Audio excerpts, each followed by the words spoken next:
આજે અમાસના દિવસે પિતૃઓની સદગતિ માટે આપણે શ્રીમદ્ ભગવદ્ ગીતાના 7મા અધ્યાયનો પાઠ સાંભળીશું. પ્રથમ આપણે 7મા અધ્યાયનું મહાત્મય સાંભળીએ. હરિ ઓમ. ભગવાન શિવજી કહે છે, હે પાર્વતી, હવે હું 7મા અધ્યાયનું મહાત્મય કહું છું, જે સાંભળવાથી કાનોમાં અમૃત રાશિ ભરાઈ જાય છે. પાટલીપુત્ર નામે એક દુર્ગમ નગર છે. તેનું ગોપુર દ્વાર બહુ ઊંચું છે. તે નગરમાં શંકુકર્ણ નામે એક બ્રાહ્મણ રહેતો હતો.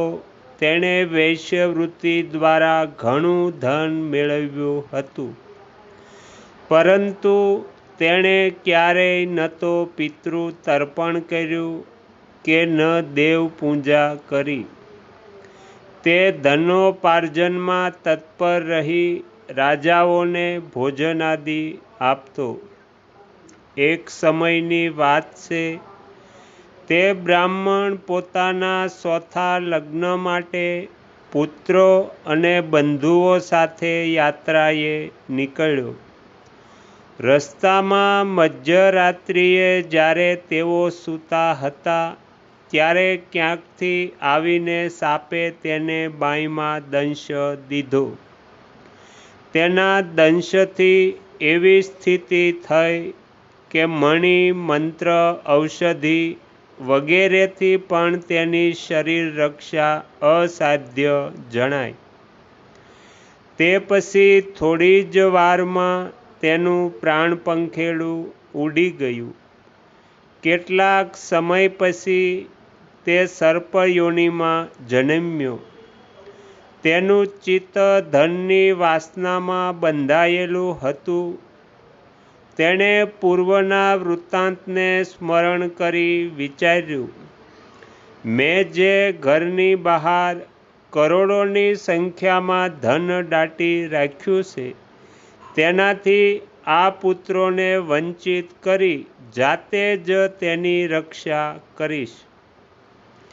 એક દિવસ સર્પયોનિથી પીડિત થઈ પિતાએ સપનામાં પોતાના પુત્રોની સામે આવી પોતાની ઈચ્છા જણાવી. ત્યારે તેના નિરંકુશ પુત્રોએ સવારે ઉઠી ઘણા વિષમ્ય સાથે એકબીજાને સપનાની વાત કરી.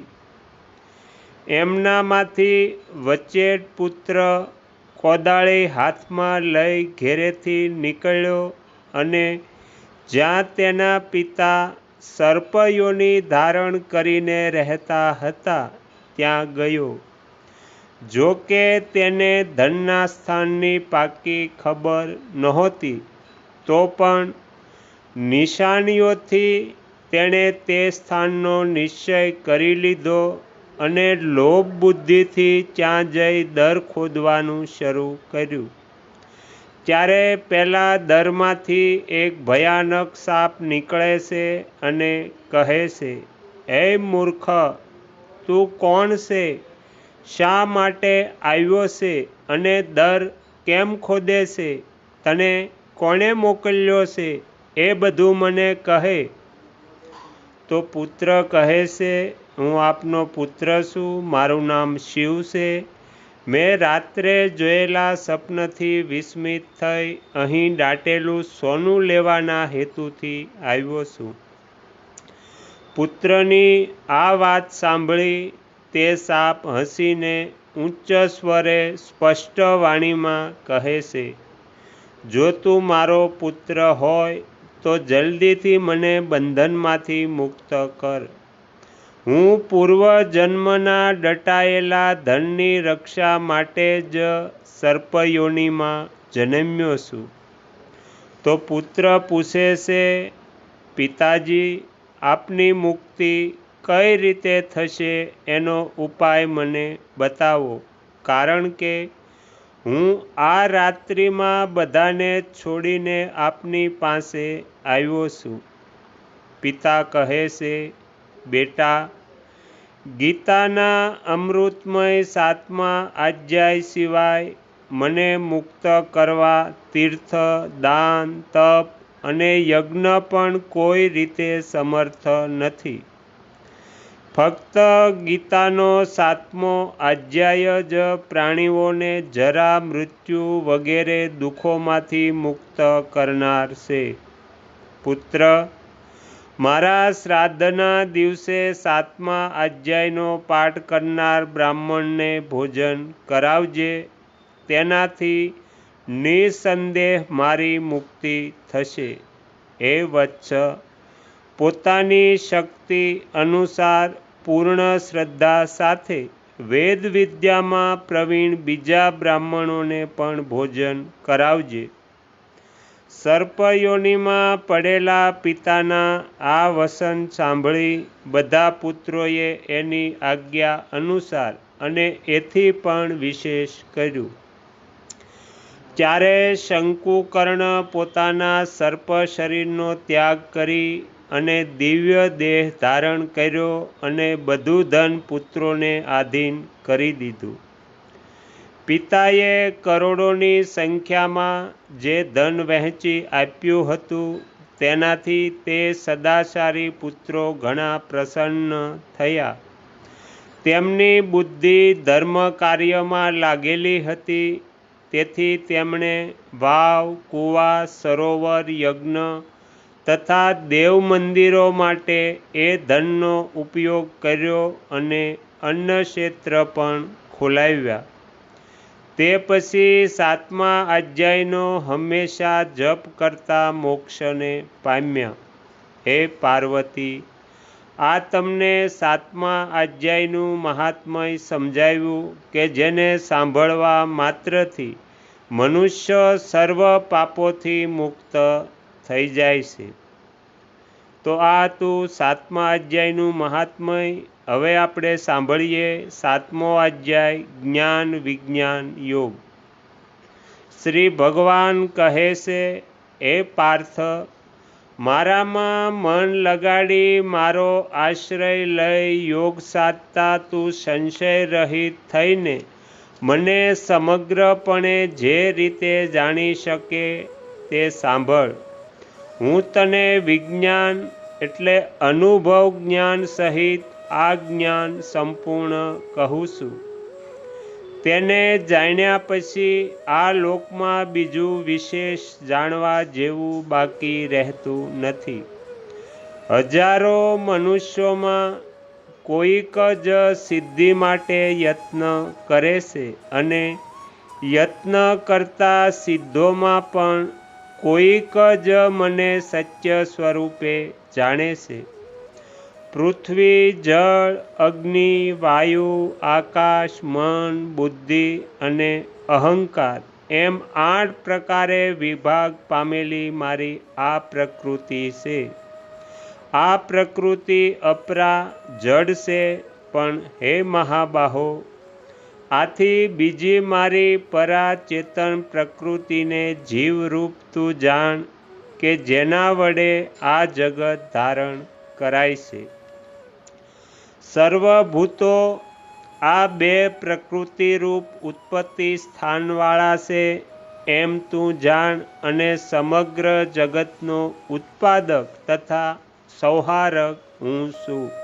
હે ધનંજય, મારાથી અધિક શ્રેષ્ઠ બીજું કંઈ નથી. દોરામાં મણકાઓના સમૂહની પેઠે આ સર્વ મારામાં પરોવાયેલું છે. હે કુંતી પુત્ર, જળમાં રસ હું છું. ચંદ્ર અને સૂર્યમાં તેજ હું છું. સર્વ વેદોમાં પ્રવણ ઓમકાર, આકાશમાં શબ્દ અને પુરુષોમાં પુરુષ તત્વ હું છું. વળી પૃથ્વીમાં પવિત્ર ગંધ અને અગ્નિમાં તેજ હું છું. સર્વ પ્રાણીઓમાં જીવન અને તપસ્વીઓમાં તપ હું છું. હે અર્જુન, સર્વભૂતોનું સનાતન બીજ કારણ તું મને જાણ. બુદ્ધિમાનોની બુદ્ધિ અને તેજસ્વીઓનું તેજ હું છું. કામ અને રાગ વિનાનું બળવાનોનું બળ હું છું. હે ભરત શ્રેષ્ઠ, પ્રાણીઓમાં રહેલો ધર્મ અનુકૂળ જે કામ એટલે અન્ન પાન આદિની ઈચ્છા તે પણ હું છું. વળી સાત્વિક રાજસિક તથા તામસિક જે ભાવો છે તેઓ મારાથી જ ઉપજેલા છે એમ તું જાણ. હું તેઓમાં નથી, પરંતુ તેઓ મારામાં છે. આ સર્વ જગત આ ત્રિગુણમય ભાવોથી મોહિત છે, માટે એવોથી પર અને વિકાર રહિત મને જાણતું નથી. કેમ કે મારી આ ગુણમયી દૈવી માયા ઓળંગવી મુશ્કેલ છે. જેઓ મારા જ શરણે આવે છે તેઓ આ માયાને ઓળંગે છે. માયાએ હરેલા જ્ઞાનવાળા મૂઢ, પાપી અને આસુરી ભાવનો આશ્રય કરનારા અધમ પુરુષો મારા શરણે આવતા નથી. હે ભરત શ્રેષ્ઠ અર્જુન, 4 પ્રકારના પુણ્યશાળી મનુષ્ય મને ભજે છે: આર્ત, દુઃખી, જિજ્ઞાસુ, ધનની ઈચ્છાવાળો અને જ્ઞાની. તેઓમાં સદા ધ્યાનમાં જોડાઈ રહેનારો અને એકનિષ્ઠ ભક્તિવાળો જ્ઞાની ઉત્તમ છે. કેમ કે જ્ઞાનીને હું અત્યંત પ્રિય છું અને તે મને અત્યંત પ્રિય છે. એ બધાય ઉત્તમ છે, પરંતુ જ્ઞાની તો મારો આત્મા જ છે એવો મારો મત છે. કેમ કે તે એકાગ્ર ચિત્તવાળો થઈ સર્વોત્તમ ગતિરૂપ મને જ આશ્રય કરી રહ્યો છે. બહુ જન્મોના અંતે આ બધું વાસુદેવ જ છે એવા જ્ઞાનવાળો જ્ઞાની મને પામે છે તે મહાત્મા અતિ દુર્લભ છે. તે કામનાઓ વડે હરાયેલા જ્ઞાનવાળા અને પોતાની પ્રકૃતિ વડે બંધાયેલા મનુષ્ય તે નિયમનો આશ્રય કરી બીજા દેવતાઓના શરણે જાય છે. જે મનુષ્ય જે સ્વરૂપની પૂજા ભક્તિ શ્રદ્ધાપૂર્વક કરવા ઈચ્છે છે તેની તે સ્વરૂપ વિશેની શ્રદ્ધાને હું દૃઢ કરું છું. તે શ્રદ્ધાથી યુક્ત થઈ તેનું આરાધન કરે છે અને તે દેવતા દ્વારા મેં જ નિર્માણ કરેલા ઈચ્છિત ભોગો પામે છે. પરંતુ તે અલ્પ બુદ્ધિવાળાઓનું તે ફળ નાશવંત હોય છે. દેવોને પૂજનારા દેવોને પામે છે, પણ મારા ભક્તો મને પામે છે. મારું સર્વોત્તમ નિર્વિકાર સ્વરૂપ નહીં જાણતા અજ્ઞાનીઓ અપ્રકટ એવો મને પ્રકટ થયેલો માને છે. યોગમાયાથી ઢંકાયેલો હું સર્વને પ્રત્યક્ષ નથી. તેથી આ મૂઢલોક અજન્મા અને અવિનાશી મને સંપૂર્ણ જાણતા નથી. હે અર્જુન, ભૂતકાળના, વર્તમાનકાળના તથા ભવિષ્યકાળના બધા ભૂતોને હું જાણું છું, પરંતુ મને કોઈ જાણતું નથી. હે શત્રુઓને તપાવનાર ભરતવંશી, ઈચ્છા અને દ્વેષથી ઉત્પન્ન થતા રાગ દ્વેષાદી જોડકાના મોહ વડે સર્વ પ્રાણીઓ સૃષ્ટિમાં અત્યંત મોહ પામે છે. પરંતુ જે પુણ્ય કર્મવાળા મનુષ્યોનું પાપ નાશ પામ્યું હોય છે તેઓ રાગ દ્વેષાદી જોડકાના મોહથી છૂટી દઢવ્રતવાળા થઈ મને ભજે છે. જેઓ મારો આશ્રય કરી ઘડપણ તથા મરણથી છૂટવા યત્ન કરે છે, તેઓ તે બ્રહ્મને, અધ્યાત્મને તથા સમગ્ર કર્મને સંપૂર્ણ જાણે છે.